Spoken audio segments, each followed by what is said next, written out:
Are you tired of repeating yourself while improvising? Well, today I'm going to show you 7 strategies that you can apply right now to improve your playing and to stop playing the same things and finally expand your vocabulary a little more. Let's jump right in with the first strategy.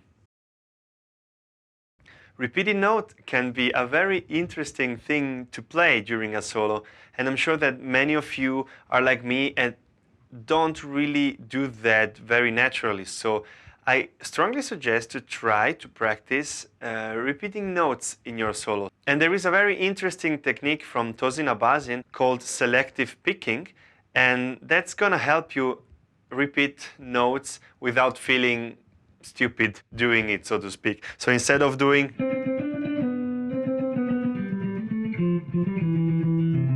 which could also be interesting, but you can hammer on the first note and then pick the second one. For example,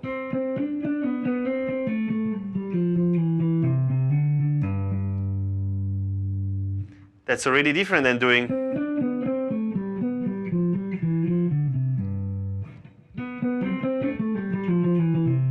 And of course you can change the rhythm.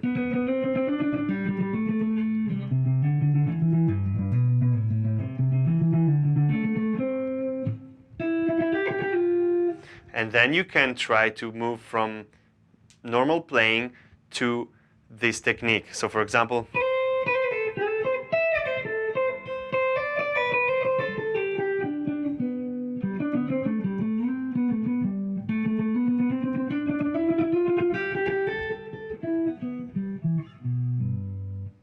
you see how it changes the ideas that you're gonna play in your solos?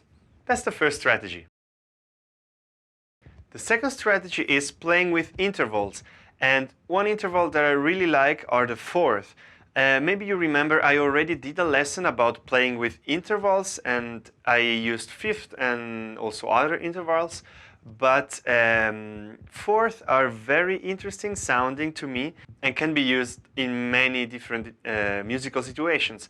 So, for example, if we have something in C minor, Dorian, then we can go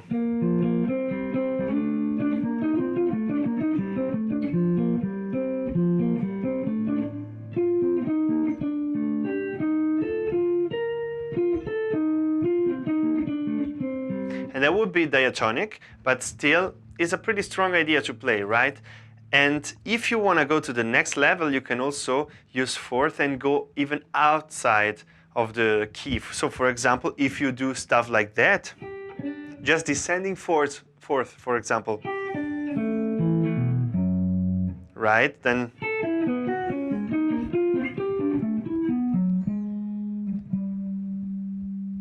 so what did I do? I moved down a fourth or up a fifth.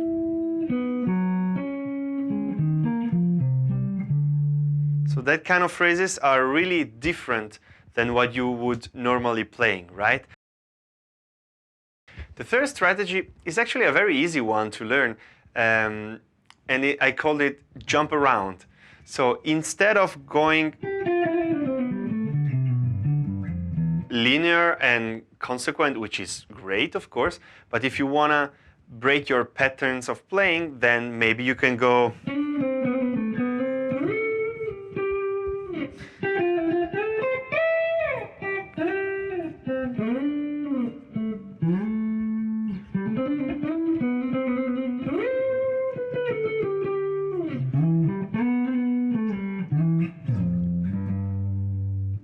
you see, also very different and can be done like that.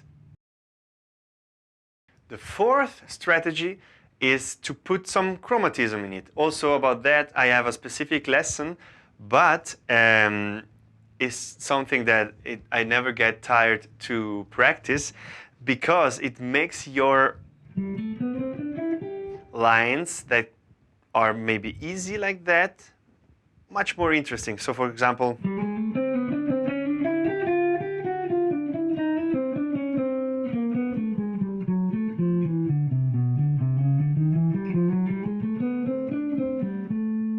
and much more jazzy in a way, right?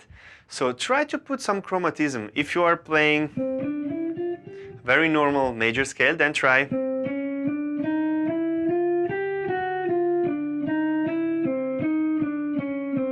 to see how it works. And to start, put the chromatic notes on the offbeat and the diatonic notes of the scale on the downbeat. Now this strategy is a personal favorite of mine. It's not easy, but the idea is to fake counterpoint until you can kind of do it. It's very difficult, but imagine that your hand is split in two instruments. It's like one voice is doing something, for example, and the other voice is doing another melody. So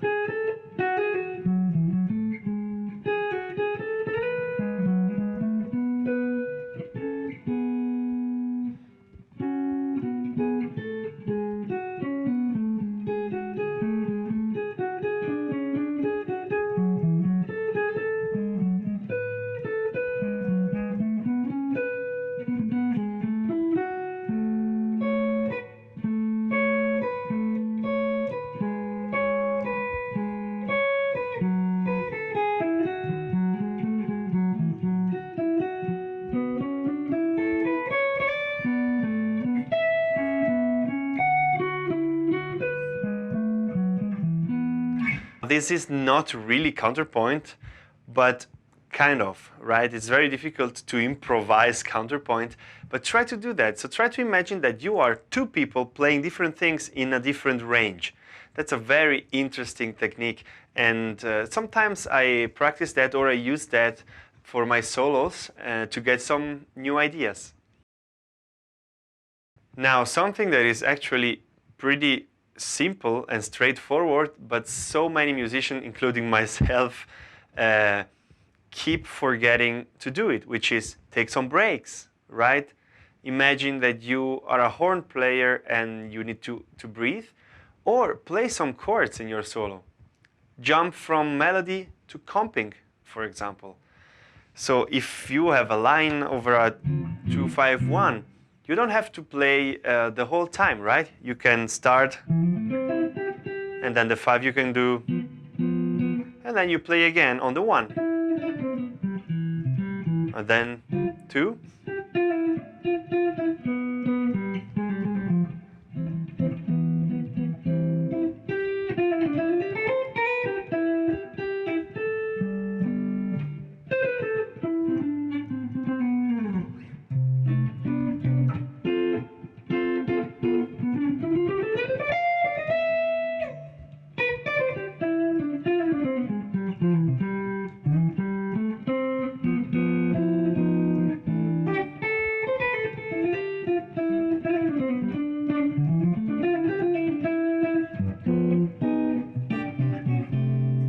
right? So move from the comping to the line and vice versa. That's also an immediate strategy that you can apply, and then you play differently. And now the last one, which is the most important one, and it's also pretty straightforward advice, but maybe the thing that helped me the most to get new ideas. So it's divided in two parts. One is listening to as much music as possible, and also to music that you don't normally play. For example, I discovered that if I listen to a lot of Mozart, my ideas during my improvisations are better. I somehow come up with more motifs. And I mean, somehow it makes sense. If you listen to so many motifs, at some point, if you have so much input, there's gonna be some output that is connected to this input. So listen to other things that you don't normally play a lot. That's very important. Listen to it a lot in order to get it into your system.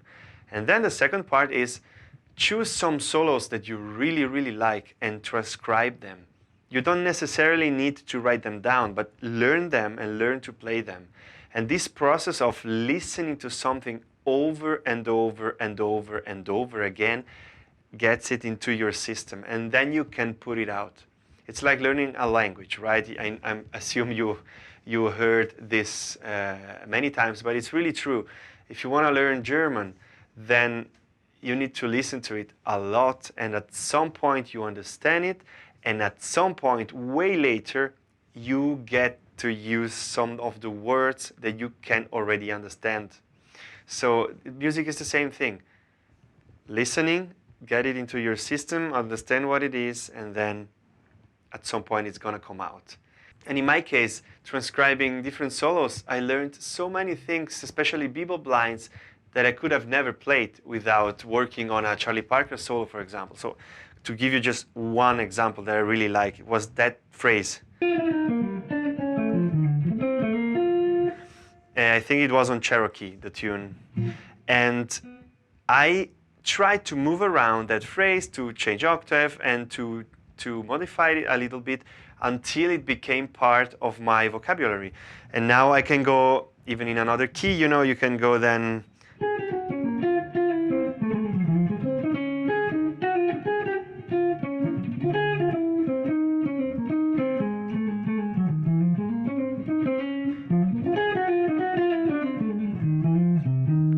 You see, so that kind of bebop vocabulary starts to come out, but that happens just if you transcribe solos and really listen to it many, many times.